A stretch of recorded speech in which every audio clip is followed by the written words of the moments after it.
अभी घड़ी में रात के 9 बज रहे हैं। आज की रात रोज की तुलना काफी अलग सी दिख रही थी। बैचलरेट पार्टी में कई पैग पीने के बाद टीना का फियांसे उसे पार्टी से अपने घर पर ले गया। घर पर आकर वो तुरंत ही सो गई। थोड़ी देर के बाद जब टीना थोड़ी होश में आई तो उसका सर भारी हो रहा था। बहुत मुश्किल से वो अपनी आंखें खोल पा रही थी। कमरे में लाइट बहुत कम थी।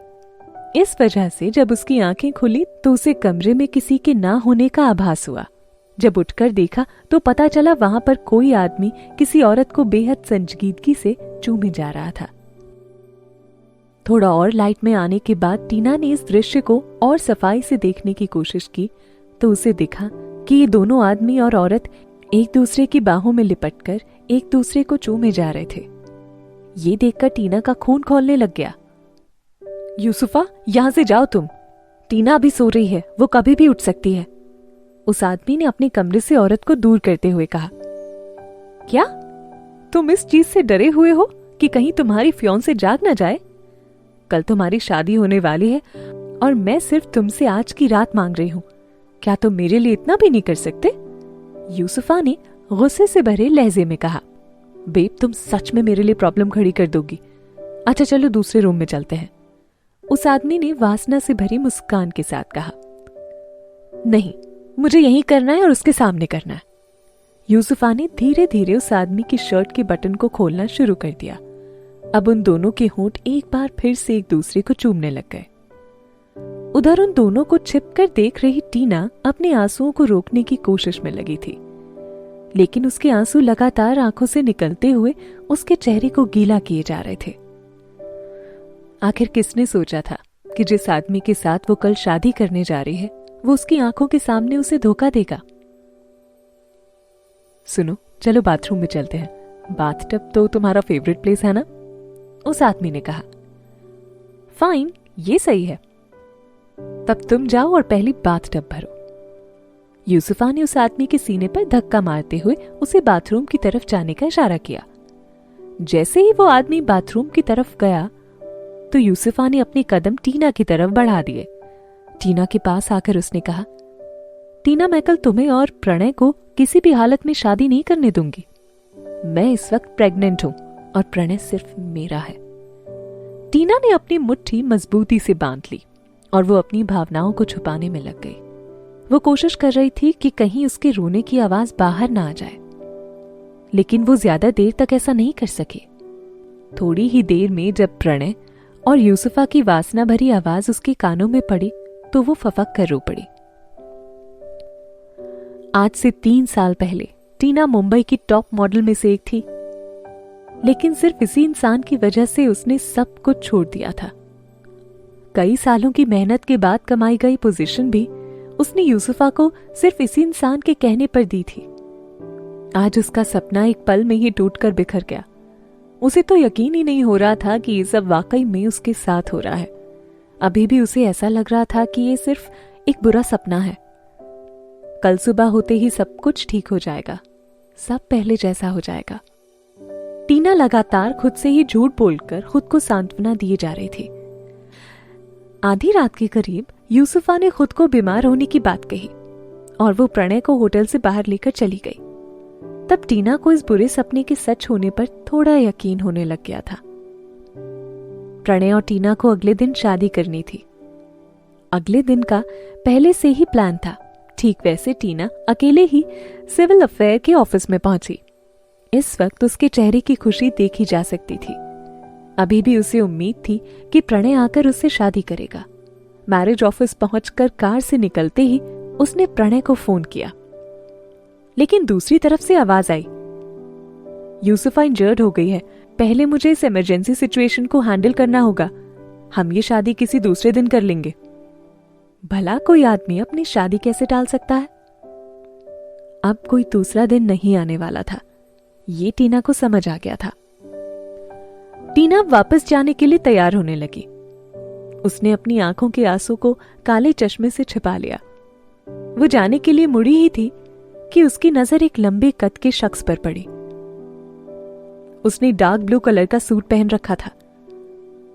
सूट के सामने की जेब से निकला वाइन कलर का स्कार्फ उसकी खूबसूरती को और बढ़ा रहा था। इसके नीचे उसने जो भूरे रंग के फॉर्मल शूज पहन रखे थे, जिस पर वो सूरज की रोशनी पड़ने से और ज्यादा चमक रहे थे। ये आदमी अपनी पर्सनालिटी से एक नजर में ही किसी का भी दिल जीत सकता था। उसने अपनी आंखों पर चश्मा भी चढ़ा रखा था। उसके चेहरे का गठन और बेहद खूबसूरत होंठ किसी भी औरत के होश उड़ाने के लिए काफी थे। टीना ने इस शख्स को देखते ही पहचान लिया। ये आर एंटरटेनमेंट के सीईओ रणविजय रावत थे। पहले जब वो काफी फेमस मॉडल थी, तब उनसे एक बार मुलाकात भी हुई थी। आज इनकी भी शादी हो रही है क्या? टीना के मन में ये सवाल उठने लगा। प्रेसिडेंट मेसी रूई समय पर नहीं पहुंच सकी हैं। वो 10 मिनट की देरी से आएंगी। उनकी असिस्टेंट ने रणविजय को इन्फॉर्म किया। रूई की फैमिली वालों के पास फोन करो और उनसे कहो कि अगर वो शादी में भी समय पर नहीं आ सकते तो फिर वो बाद में आकर मुझे परेशान ना करें, रणविजय ने अपनी असिस्टेंट से कहा। लेकिन चेयरमैन ने कहा है कि आपका आज के दिन ही शादी करना जरूरी है, चाहे कुछ भी हो जाए। चाहे आप किसी से भी शादी करें, उन्हें इससे कोई फर्क नहीं पड़ता, लेकिन शादी तो आज ही करनी होगी, असिस्टेंट ने तुरंत ही जवाब दिया। अच्छा, तो तब तुम कहीं से भी एक लड़की लेकर आओ, मैं तुम्हें आधे घंटे का वक्त देता हूं, उस व्यक्ति ने अपने असिस्टेंट को ऑर्डर दिया। ओह, तो ये भी मेरे जैसी हालत से गुजर रहा है। भले इसकी कंडीशन कुछ अलग है। अब टीना को सारा माजरा समझ आने लगा था। रणविजय बहुत ही पावरफुल व्यक्ति था। वो आसानी से किसी भी औरत से शादी कर सकता है। उसके लिए प्यार कोई मायने नहीं रखता है। वो शादी सिर्फ इसलिए करना चाहता है क्योंकि उसके घर वाले उसको शादी के लिए फोर्स कर रहे थे। अचानक ही टीना के दिमाग में एक आइडिया आया। उसने अपना चश्मा उतारा और फिर उस व्यक्ति की तरफ बढ़ने लगी।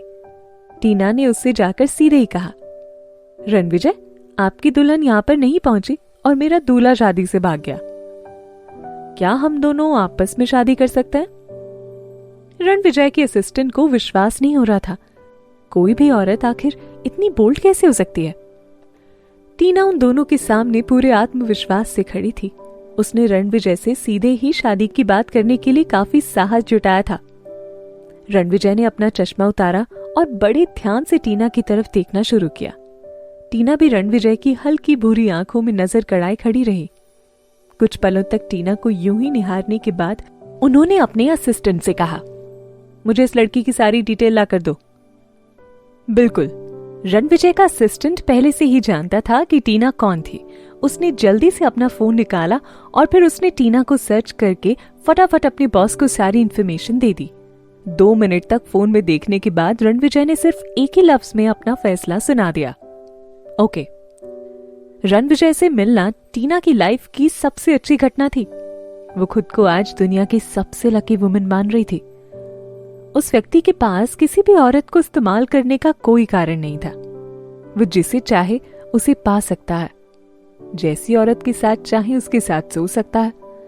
उसके पास औरतों की कोई कमी नहीं थी। ऐसे में उसने टीना से बिना किसी स्वार्थ के ही शादी की थी। कुल मिलाकर उसने रणविजय से इसलिए शादी की थी क्योंकि वो प्रणय गुलाटी को उसकी गलती का एहसास कराना चाहती थी। इन दोनों की शादी बहुत जल्दी ही हो गई। मात्र आधे घंटे के भीतर ही टीना के हाथों में उसका शादी का सर्टिफिकेट आ गया। अब से वो एक शादीशुदा औरत बन चुकी थी। रणविजय, क्या मैं आपसे कुछ कह सकती हूँ? टीना ने कहा। गाड़ी में बैठो, रणविजय ने गाड़ी की तरफ इशारा करते हुए कहा।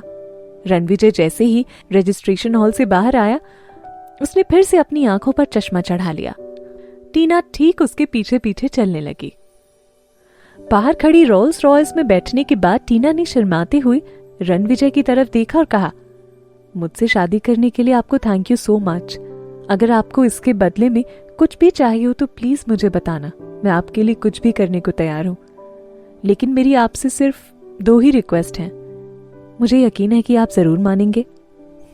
बोलो, रणविजय ने अपने कॉलर को ढीला करते हुए थकान भरी आवाज में कहा। पहला, जब तक कि आपकी कोई मजबूरी ना हो आप हमारे इस रिश्ते को छुपाकर रखेंगे। और दूसरा कि मेरे पर्सनल मामलों में आप कोई भी इंटरफेयर नहीं करेंगे। हाँ, लेकिन आपको चिंता करने की कोई जरूरत नहीं है। अब हमारी शादी हो चुकी है तो मैं किसी और मर्द के करीब भी नहीं आऊंगी। टीना की रिक्वेस्ट को सुनने के बाद रणविजय ने चेहरे पर हल्की बनावटी मुस्कान लाते हुए कहा, मैं वादा करता हूं, लेकिन मैं तुम्हें थोड़ा टाइम दे रहा हूं, जिससे कि तुम अपने पास्ट से बाहर आ सको। जब तक हम इसे एक ट्रायल मैरिज की तरह रखेंगे, और जब 6 महीने बाद तुम पूरी तरह से तैयार हो जाओगी, मैं इस शादी को पब्लिकली अनाउंस कर दूंगा। थैंक यू, टीना ने अपना सर हाँ में हिलाते हुए कहा। और हाँ, शादीशुदा लोग अलग अलग रहें ये मुझे थोड़ा ठीक नहीं लगता है, इसके लिए मैं तुम्हें 3 दिन का टाइम दे रहा हूं। तब तक तुम अपना सारा सामान लाकर मेरे घर पर शिफ्ट हो जाओ। मेरा असिस्टेंट तुम्हारे साथ ही रहेगा, वो तुम्हारी मदद भी कर देगा। टीना को इसमें कोई प्रॉब्लम नहीं थी, क्योंकि अब दोनों शादीशुदा थे तो उनका साथ रहना जरूरी भी था। इसलिए उसने बिना किसी ना नुकुर के अपना सिर हाँ में हिलाते हुए कहा, I am okay with it. Good. इन 2 शर्तों पर सहमति बनने के बाद टीना रणविजय की कार से बाहर निकलकर वहां से चली गई। टीना के जाने के बाद रणविजय के असिस्टेंट ने कार में आगे की सीट पर बैठते हुए ही शीशे में देखते हुए रणविजय से पूछा, सर अब हम ऑफिस चले या आप बंगले पर वापस जाकर चेयरमैन को ये न्यूज देंगे? टीना पर नजर रखो, मुझे इसके हर मूव की रिपोर्ट चाहिए। रणविजय ने अपने असिस्टेंट को ऑर्डर दिया और फिर कार में बाहर निकल गए। अचानक से उस लड़की का शादी करने के लिए पूछना कुछ ना कुछ तो जरूर हुआ होगा। रणविजय के दिमाग में इस तरह का सवाल घूमे जा रहा था। एक इंटरनेशनल एंटरटेनमेंट एजेंसी के सीईओ से बेशक उसने टीना के बारे में पहले से ही सुना था। एक समय में वो इस इंडस्ट्री की फेमस मॉडल थी। 3 साल पहले अचानक ही उसने top entertainment agency star king का एक ऑफर ठुकरा दिया, जिसकी वजह से उसे ब्लैक लिस्ट भी कर दिया गया था। उसी समय उसने पीजी ग्रुप कंपनी को ज्वाइन करने का ऐलान किया और फिर इस कंपनी की बॉस प्रणय गुलाटी के साथ उसके रिलेशन को लेकर काफी खबरें भी सुनने को आई थी।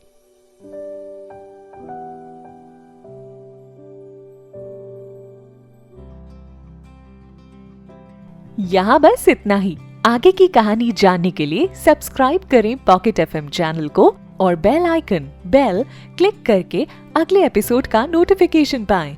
लेकिन आप सारे एपिसोड अभी सुनना चाहते हैं तो डाउनलोड करें हमारा pocket FM app. Link description में है, जहां आप पाएंगे इस शो के सारे एपिसोड्स और साथ ही इसके जैसे और भी बेहतरीन शोज। तो देर किस बात की, अभी डाउनलोड करें पॉकेट एफएम ऐप।